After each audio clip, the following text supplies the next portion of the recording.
All good. Nobody ever said I was good with technology, Leo. You know that. So welcome. And I just want to say happy 60th anniversary Pace Gallery. Really excited. What an incredible legacy and history. So Leo, we're going to begin. I just want to say for those people out there who may not know exactly who you are, I don't know who you people are, but Leo is probably most well known for his Bay Lights project in San Francisco. His works are composed of LED arrays that are controlled by custom designed software programs that mimic emergence patterns found in nature. And I really wish I was in my office right now for many reasons, but including the fact that on my desk is an early piece of Leo's, and actually in the museum in our lobby is also another piece of Leo's. So I miss being at the Brooklyn Museum.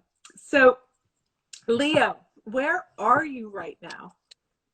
I'm out on the North Fork of Long Island, huddled up with my wife and two kids, and homeschooling and making the best of it. But it's a little bit like Laura Ingalls Wilder, but hunting and gathering and doing all these new things. Leo, who's cutting your hair?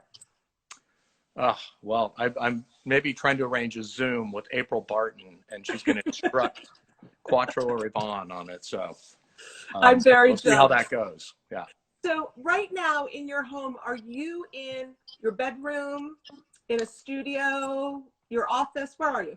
I'm here in kind of like it's almost like a little barn type building, and it's cozy, and I can see the water, and I also have a converted garage space that was loaned to me as a studio, which is really great because obviously we had to shut down our studio in Brooklyn in Industry City. There we go. The gaffer tape just gave away. Knew that would happen. Right now, mangoes are working better than gaffer tape. Yeah. Okay. So we were in Industry City. We just moved studios. We were there for 5 years. So we were on this kind of in this very expansive mode. And now suddenly we're having to adjust and work remotely as a team. So it's, certainly challenging. So tell me what some of those challenges are. What does it mean as a studio-based artist to work remotely with your staff? Well, we have a lot of, my practice is, creating individual artworks and light sculptures, but also doing a lot of public art.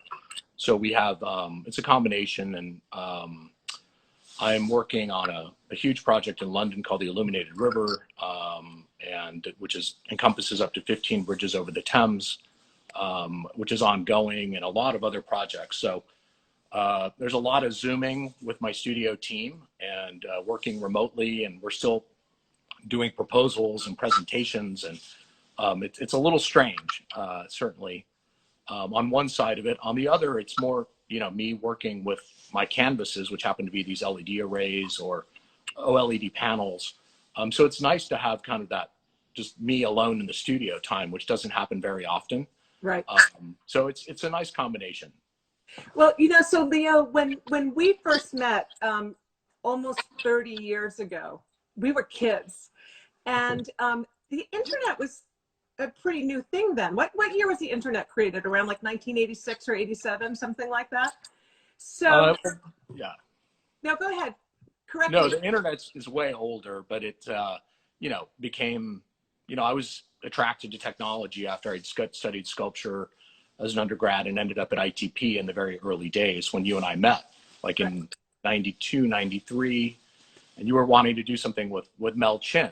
Oh yeah, but let's not go there. So we're back to you. So, but at that time, working with art and technology, I mean, again, there is a history, like the internet had its foundations earlier, but this is like the beginning of something really major happening. And it's so interesting that today you're struggling with a kind of remote working environment. But talk to us a little bit about, what drew you to art and technology? That's what we called it back in the day, right? And what has changed? And then I want to get to public art at some point and talk about London. Great. Well, I was attracted to these tools very early. So early 90s. And, it was a very different time where computers were quite expensive and hard to access. And I wanted to do virtual reality the first time around. So I was inspired by Jaron Lanier. But at that point, you needed to be in an academic environment to have access to the $1 million silicon graphics machine and all this stuff, and all the head-mounted displays and the things that are coming back around now. But By the way, people may always, not know who Jaron Lanier is, so you might want to tell he's them. sort of the father of virtual reality, dreadlocks, musician, amazing. Brilliant mind. So it was a early time. I always wanted to make art with these tools. I just wasn't quite sure which tools I was going to use. So I got deeply into this stuff, and there was really no job you could get. There was no industry. The web didn't even exist when I first started at ITP. So it all started to unfold around that time. And, I ended up going out to Palo Alto to work at a research lab called Interval Research. So I had another batch of stuff, but it took me many years to find my medium. Yeah. So what is the same since then, and what has changed in terms of art in its intersection with new technology? Yeah, no, it's an exciting moment. I mean, it's continually changing, but right now is particularly interesting in this idea of VR becoming this kind of mass medium. And it's not quite there yet. The iPod of VR hasn't come out yet. I mean, there were a lot of music players before the iPod, but then when the iPod came out, that defined the whole genre. So that really hasn't happened.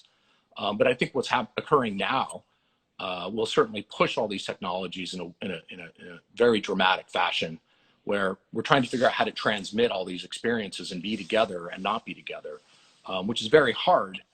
Because my work is all about being present and being together and communal experience and all those things which we can't have right now.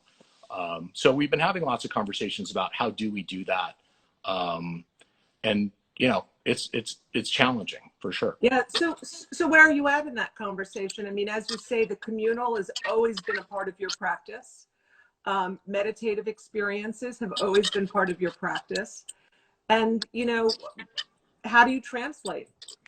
Understanding that what we're going through right now, COVID, we may get an antiviral for or a vaccine for, but super bugs are our future. This is not going to be, sadly, probably an uncommon thing. I hope it will be, but it probably won't be. So how do you adapt as an artist?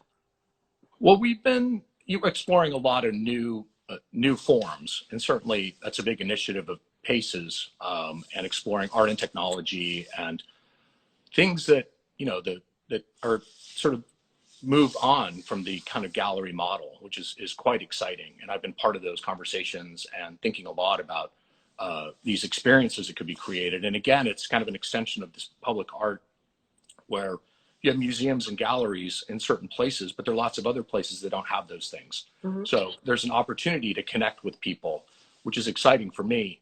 And but all those things we're thinking about involve getting together, because I work with digital things, but I drag these digital things into the real world and make them, I put lights on the Bay Bridge, and instead of it being a representation of lights, it's the actual lights.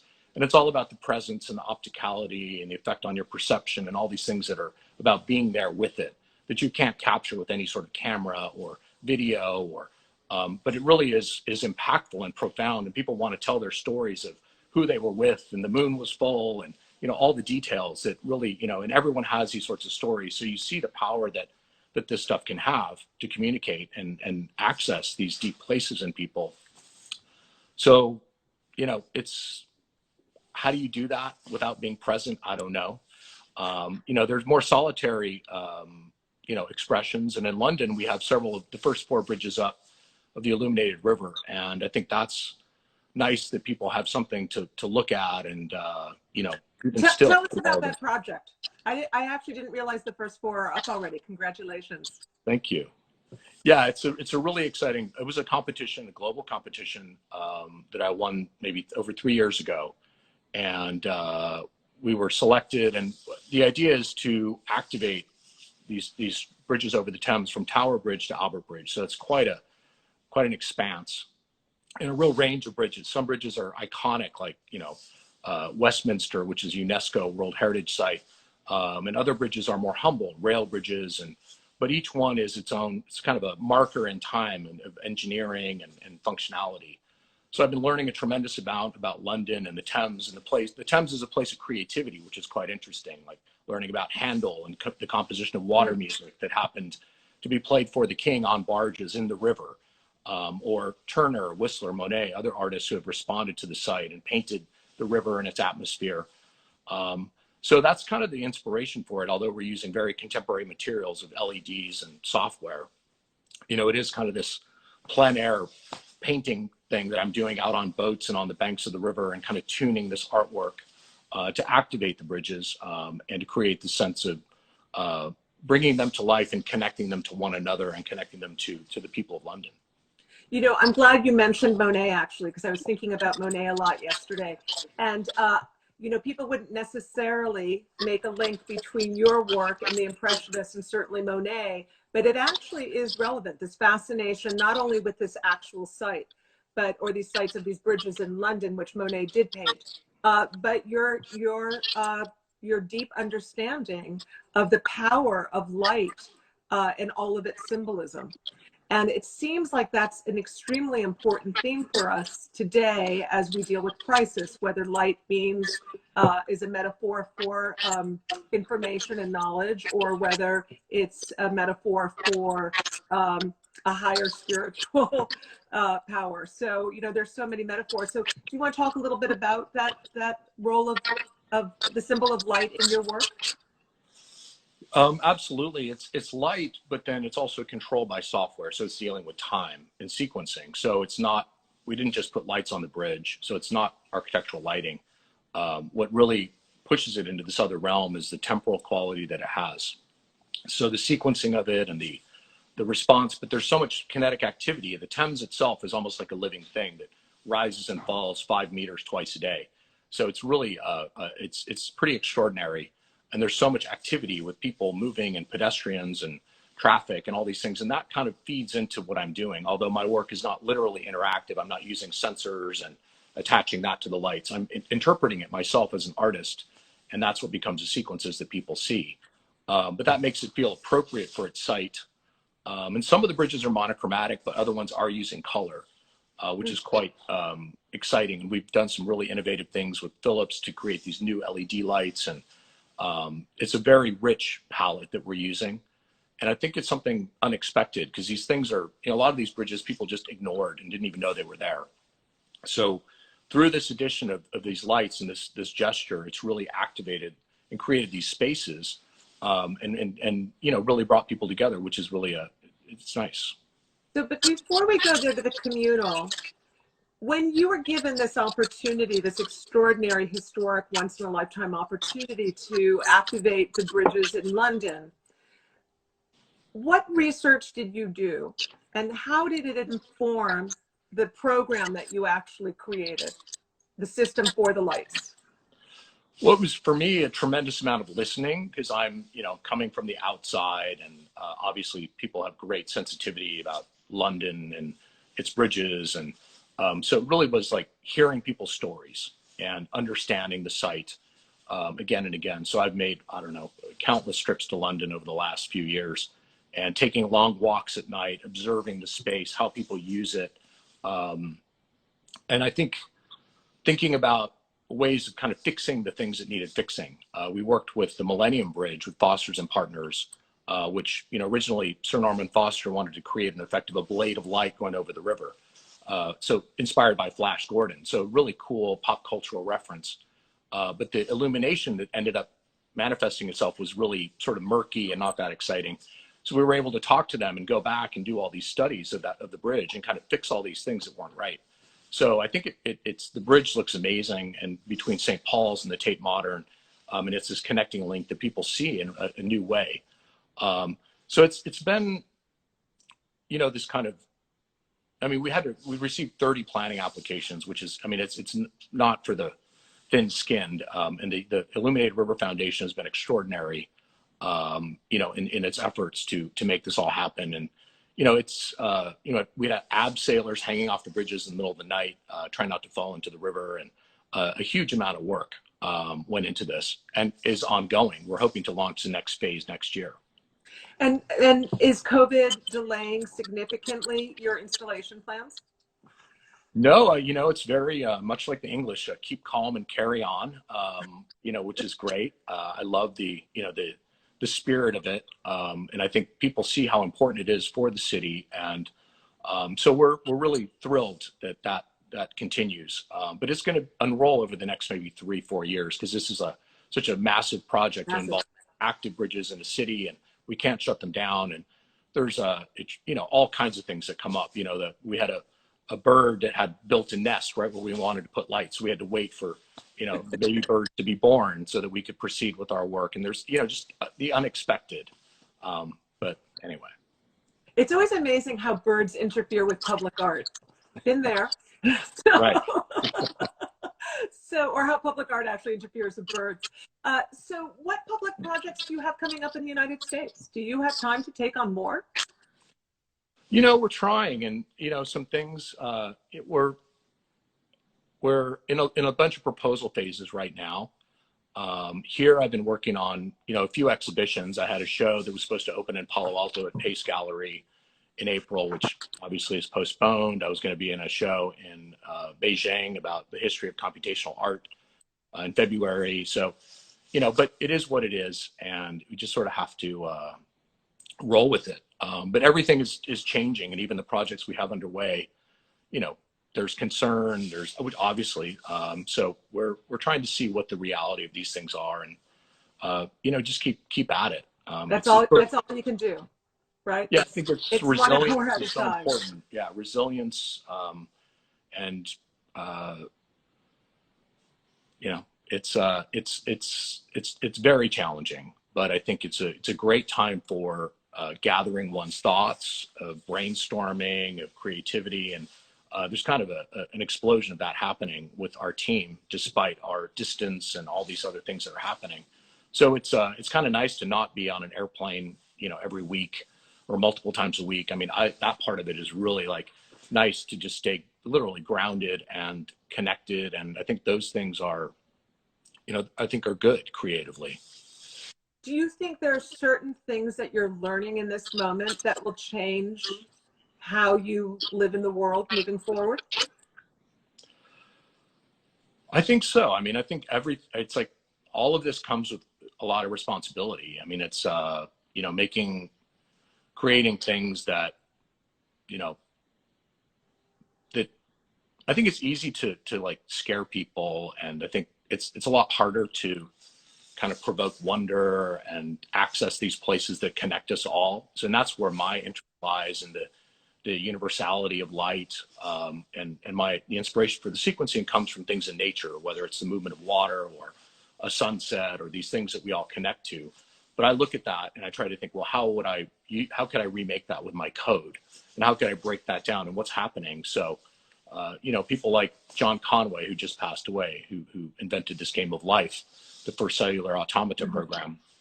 It's a simple set of rules, and out of those rules, this very complex patterning emerges that you would swear was something from life, something under a microscope or in the cosmos. But it's so simple. But that was kind of this amazing common denominator and set of rules that has inspired me for years and years. So that's kind of the way I approach things and try to access them.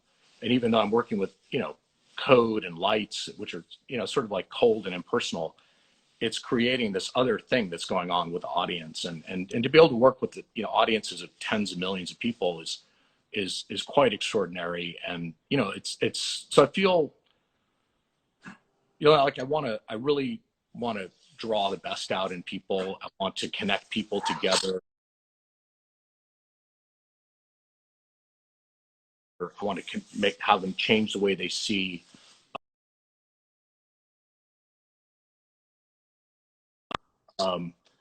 everything that's there. It's not really about using these things as pedestals. It's not about my work. It's really this thing that we're all doing together. So there's a sense of the communal. Leo, do you hear my dog throwing up in the background? No. Good. So sorry about that for those of you who may have heard it. So Leo, you know, you are in an extraordinary position right now, right? Because your artwork deals with themes of light, the communal, meditation, chance. In fact, we should talk about chance, because who would have bet that this is what's going on in our lives right now?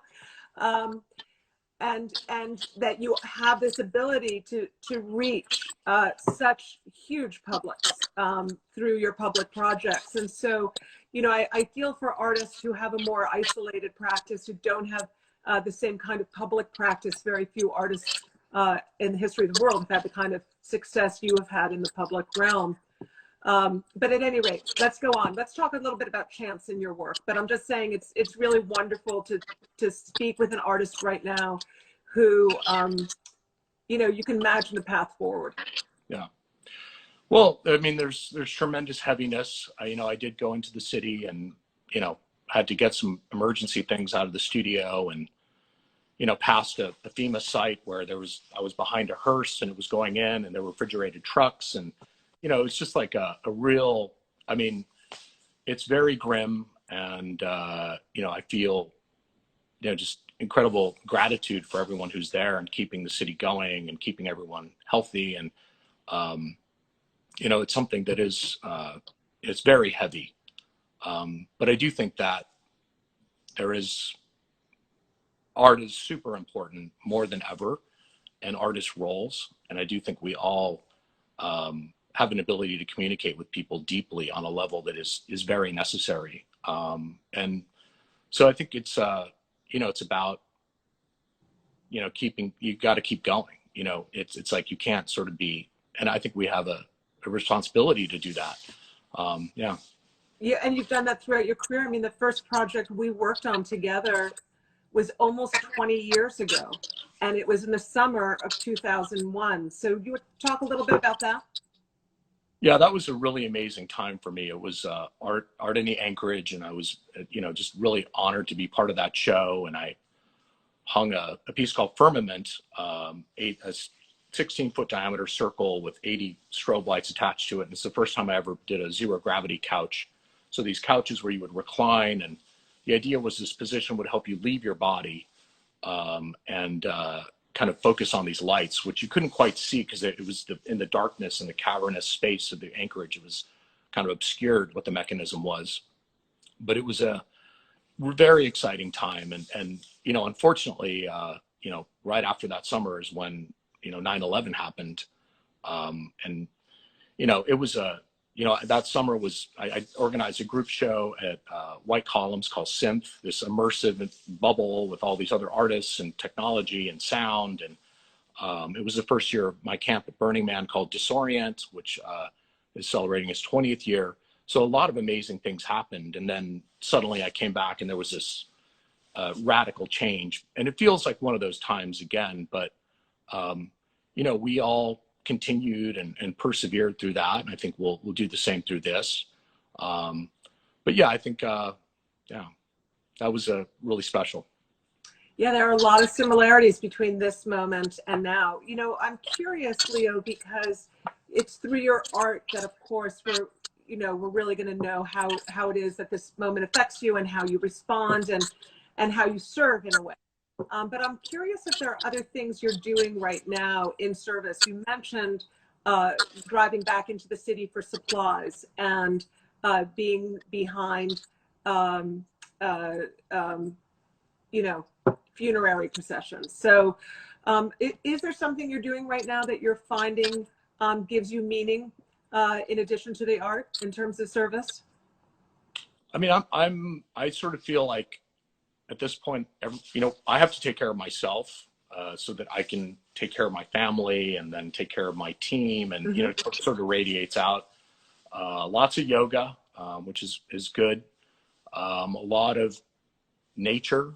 I've been observing the water. I've never spent this much time, you know, out on Long Island. And it's, you know, the quiet of it, watching the spring, there's just a lot of extraordinary beauty. And I've been recording the water and the sounds of the water. And I'm not sure how that will manifest itself, but I keep seeing my work in that and finding my work in all these, places in nature. So I'm, working on a project where I would try to transmit that, what I'm hearing and what I'm seeing to others.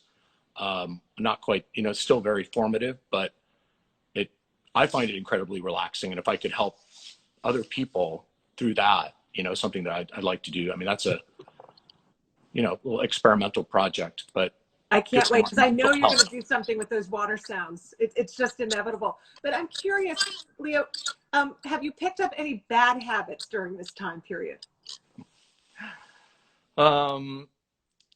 It's, we get a little cabin fever. So yeah, it's a little too familiar. Yeah, exactly. People at the liquor store have my credit card and I pull up and they load up the bag. It's a little bit, yeah. So trying to keep that in check and focus on the health part of it. But yeah, no, it's, there are lots of pitfalls, but staying centered and grounded, I think is super important. And I think, we're trying to, I've been trying to help with, my mom's in Marfa, our family home there, and, trying to help the community there as much as we can. And, there's just so much need and you want to try and help the people that you can. So doing our small part. Well, I see people asking me what it is that I'm doing, and I'll just simply say, I'm trying to do yoga. I'm really bad at it. And I try to do a daybreaker dance party. And we have a friend in common. Well, you introduced me, Donovan, who does amplified yoga. So I did that this weekend, but I picked up lots of bad habits. I started drinking again, hence my bourbon, which I never knew I liked before. And I started drinking coffee again, which is really, really bad. I'm a far worse boss when I've been caffeinated. So I have to try to stop doing it again. Yeah. So Yeah. Leo, let's go back to art. I'm ping-ponging all over the place. So let's talk a little bit about the role of chance in your work. Well, I've again, I'm interested in emergent behavior and artificial life, which sounds complicated, but all it really means is you set up certain conditions and then let something happen. So deeply engaged with chance and waiting for a moment of surprise, something unexpected to occur. And then I'm capturing those moments that become the sequences that are the building blocks for my work. And then when you see my work, it's non-repeating. These sequences are triggered in a random order and for a random amount of time. So you don't feel like, it's a 3-minute loop and then you see it again and again and again. So my interest is in kind of preserving a sense of mystery. And that's the other important part is the abstract part where there are no images and no text. So you're not getting a really complete set of information. And I'm interested in the brain's compulsion to recognize patterns. So you see something and you can't help but decode it, but you're getting this information and sort of fragmented and you're trying to figure out what it is. But once you've sort of almost figured it out, it shifts and becomes something else. So it's kind of slippery, but I think it's refreshing in that it's open-ended and it's different from the way LEDs are normally used out in the world in advertising in Times Square in Las Vegas, where there's very much of a, someone's selling something, they want you to do something, go here, go there. It's open-ended in my work and people can take it or leave it and do whatever they want with it. But I think it's refreshing to be off those rails and to know that here it is and you can do what you want with it. So that's sort of something that I've it's been great for me. It's a little nerve-wracking sometimes when you're trying to do an installation and you don't exactly know what it's going to be. So you have to really feel confident that you're going to figure out the solution or what it is. But I suppose that's true for any artist, right? Yes, and I think I've done this enough that I feel comfortable. And I'm using custom tools that we've been developing for 20 years. So that's the other important part of it is that my early pieces I was able to program myself with simple microcontrollers, and 0 is off and 1 is on, and I build up these sequences. And I quickly hit the limits of my abilities and started finding programmers that I could work with and describe what I wanted to do. And it's hard. It's kind of hard to find these programmers that have good bedside manner that can help you translate what you have in your head into the tools that you want to use. But we've been able to do that and create these kind of bespoke things that I then use and create. So yeah, that's a pretty critical part of my work. Oops. I think we lost Anne. Let's see.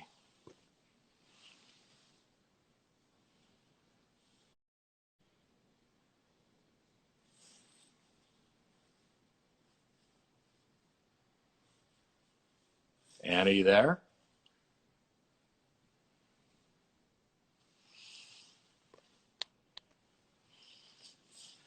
Well,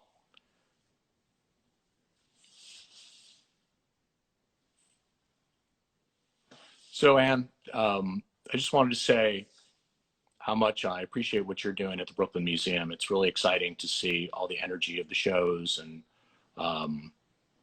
it's really, again, breathing life in and doing so much. So that's really cool. So yeah, let's maybe questions. Anybody got any questions?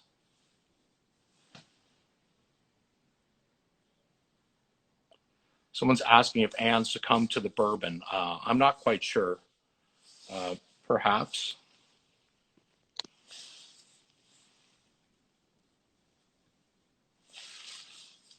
Let's see here. Let me try to.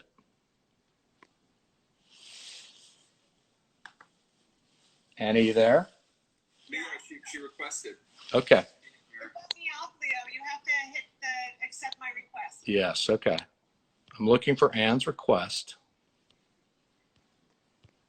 Can you request again? I don't know. How do I do that?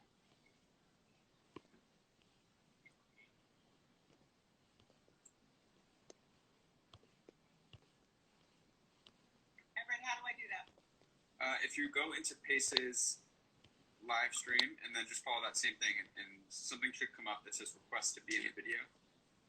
It did, and I had. Sorry, guys. We're just trying to get Anne back. She's requested. We're working with the new technology. And you might have to scroll in that little chat that comes up with all of the comments. Sometimes it comes up at the very top. So there was a question about my influences. I certainly think a lot about light and space artists, Terrell Irwin. I love Saul LeWitt, Peter Halley, artists dealing with rules and systems. It's something that.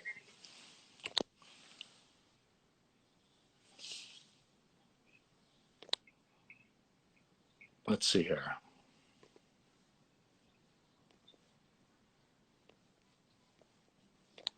I can talk to you, Leo, through Zoom, and then you can just answer. Okay, I hear Anne through Zoom. So, oh, here we go.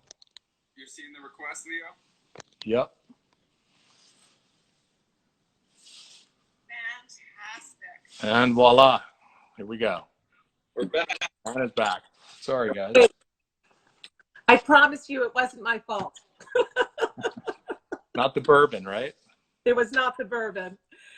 So you're talking about influences, and you mentioned Saul LeWitt, one of my heroes. Saul LeWitt, Peter Halley, By the way, I saw Peter Halley's in Aspen at Baldwin Gallery in February, and it was so great. Yeah. The paintings are still so strong after all these years. Yeah, Peter's great. We've done a few studio visits together, and he's, just so smart and just amazing guy. And he's a great mentor too. So it's been really nice to have a dialogue with Peter. And so Saul LeWitt, because of systems? I think the rules, here are the rules and follow these rules. And then there's an open-endedness to it. So someone's interpreting those rules and creating this thing. But all these kind of programmatic systems-based things really intrigue me. Well, and I think that there's something else there too about the fact that Saul LeWitt and other artists of his generation were looking to everyday technologies. Today, LEDs are everyday technologies, using materials that working people, everyday people use. Yeah, it's becoming more and more commonplace, certainly, and it's like it's very easy to get LEDs, and it's kind of the golden age of programming and code and sharing and the maker culture. And I think it's really great. I taught at ITP for a while after I went there, and loved being connected to academia. And I'm too busy now to do 14 weeks in a row, but it's something that I think is really important to stay connected to youth and inspire people to try things and do things. And there's a lot to do. So, there's a lot to do. So, for the artists out there who may not have Pace Gallery as their dealer and may not have the big public products out in the world, what would your advice be to them right now? Because it seems to me that everybody's going to have to be a lot more creative about how they support themselves. Yeah. I think it's just like, in yoga, you're supposed to keep your eyes on your own mat. You just focus on what you're doing. So it feels like in art, it's the same thing. You kind of have to put on your blinders, focus on what you're doing, and not get kind of caught up with the noise of things. So I think that's something that's really important. And I think it's also like an exciting time to connect with new audiences. And I think people are really ready for a new set of rules. And that's kind of what, Burning Man is one of the things that I'm passionate about, and I've been going there since 1994. And it's a different, there are these principles, and the rules are very different from the day-to-day world. And more that's having an impact globally. And I think it's very exciting that there can be other forms of exchange and community that are very different from the kind of transactional things that we have today. Well, it's so interesting because, in full transparency to our audience out there, for about 20 years, you and Yvonne were trying to get me to come to Burning Man. And I finally went this past summer, thanks to you and Amanda and Peter, and got to stay at the Disorient camp. And it was an amazing experience. I have to say, among the many things that blew me away was the gift economy. And it really seems that this experimental community of Burning Man, I know people who haven't been love to roll their eyes and they're like, oh, Burning Man. In fact, it's a really creative place and a very generous. So, it's interesting, gift economy, and thinking about how we're going to have to support people. The Brooklyn Museum is in COVID central. I don't think there's a neighborhood that is as affected in the city, let alone the country, as Central Brooklyn. And think about all the record unemployment. How are people going to feed themselves? And it's been interesting to see gift economy taking place, hotels and restaurants, catering companies saying, you know what, we're going to step in. We have something to give. We're going to feed our hospital workers. We're going to provide healthy food for people within our community for free. So it's been amazing to see the gift economy taking place in a moment of crisis. Absolutely. I mean, it's something that is, the idea with the gift economy, it's not barter. It's not like I give you something and you give me something. It's just giving and generosity. And it's pretty extraordinary what that unleashes. And, there's even a group from Burning Man called Burners Without Borders that was formed right after Katrina, and went right after Burning Man. Katrina happened, and a bunch of burners went there, and FEMA was still trying to get organized, but burners were like, oh yeah, we can operate this heavy machinery, and started doing millions of dollars worth of demolition work, helping people distribute resources, create shade, kitchens, create artworks out of the destruction. So literally rebuilding their lives. And it's, people think, you go out to Burning Man and you have to, there's nothing there. So you have to set up shade, bring water, bring generators, all these things, which end up being pretty good training for when the shit hits the fan. So it's something that, that culture is also portable. The other really important part of what happens out there is that there's a sense of everyone should be creative. Everyone should be making.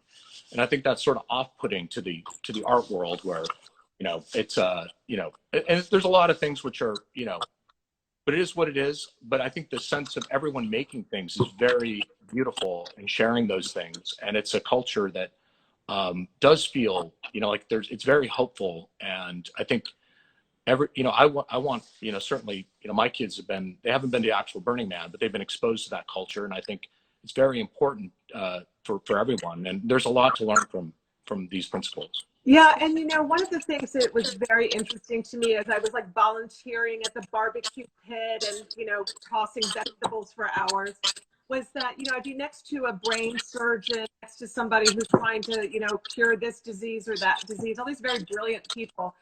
And they take their rare vacation time to be surrounded by creative community and the desire to be creative. And I think that's a very hopeful thing for us in the art world, and to remember that people want opportunities to participate, to be creative, and to be around creative people. And I think that as we think about once we can be together again, we may have social distancing, of course, and social hesitation, and we'll need to do these things safely. But we'll have to think about how we really invite people in with a generous spirit so that they can join us in creation. And I would say museums historically don't do that very well, and I don't even know that artists do it very well. You certainly do, Leo. So that's a bright spot for all of us, and I think there's a lot for artists who are out there tuning into this conversation to really be inspired by the practice.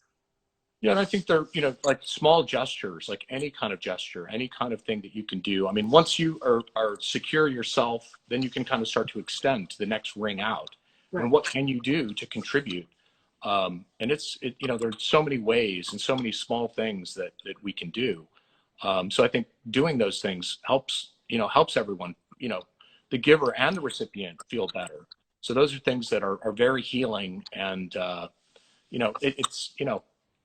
we need that. Service is very, very healing. So, Leo, somebody asked, and I just want to answer for them, if Burning Man is going to happen this summer. It's not happening this summer. Is that correct? Well, Burning Man is ongoing. Black Rock City in the desert is not happening. And so we're working on a way to create a sort of virtual version of Burning Man, which should be quite interesting. And, you have 80,000 sort of mad scientist types and people who are incredibly creative and innovative and involved with a lot of technology. And I think it would be, it's quite exciting to see what emerges from that. Because again, the rules are so different, and there's a sense of decommodification, and so there's some challenges. But I think again, it's pushing this culture into another realm where it could again access more people. So it is sadly, I'm going to miss it. It's an important part of my life, but we're just going to do it another way. Do it another way, and maybe one day we'll be able to go back. Let's hope so. So Leo, we've been at this for 45 minutes, and I want to ask you, when we are like, what is the thing that you really miss right now? And when we are able to come back together at some semblance of normal, and remember, it's different for us in New York than it is in many other places around the world and in the country, because we have such density. There are many cities and states within the United States that are opening for better and worse, mostly worse probably, right now. And so some people who are tuning into this Instagram Live conversation are like, oh, my museum's going to open any day now. Or I'm having a house party. I got a phone call. That's not the reality.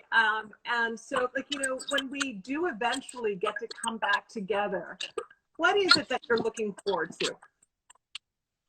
Well, having the biggest party anyone's ever had, I think that will be great. Hugging people, physical contact. It's so weird to be distanced, and it's just not how we are as humans. I mean, the tactile, the presence, all these things are so important. And I hope that we come back in a way that is more thoughtful, more aware of the systems and the choices we're making environmentally, and all these things I think are really, really critical.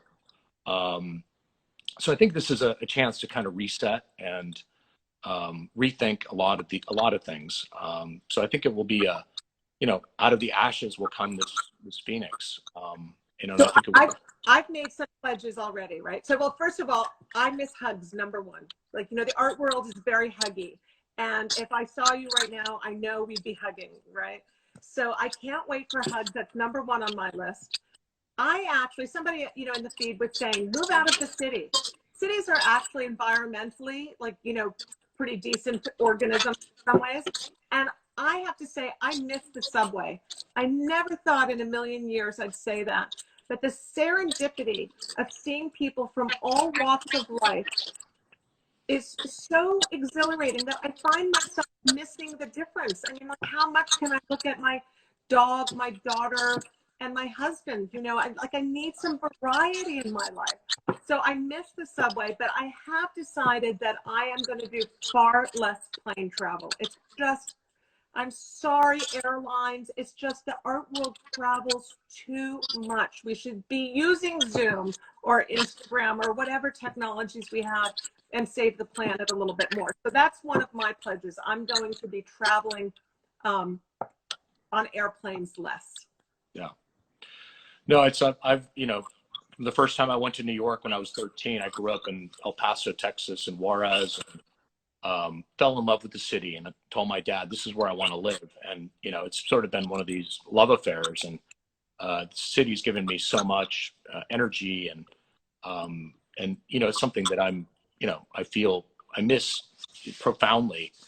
You know, and everything is still there. All the buildings are there. It's just like this emptiness, and there's no big burning pit. It's just like this weird ghost town. And you just feel all the pain of all those places that are closed and all those people that can't do what they're normally doing. And it's just like it's, you know, it's really, it's profoundly shifted. But I think, you know, I'm optimistic, hopeful that, you know, it's been through a lot, and we've all been through a lot. I think we're, you know, it'll be different, but It'll be different. can't wait to It already is. go back.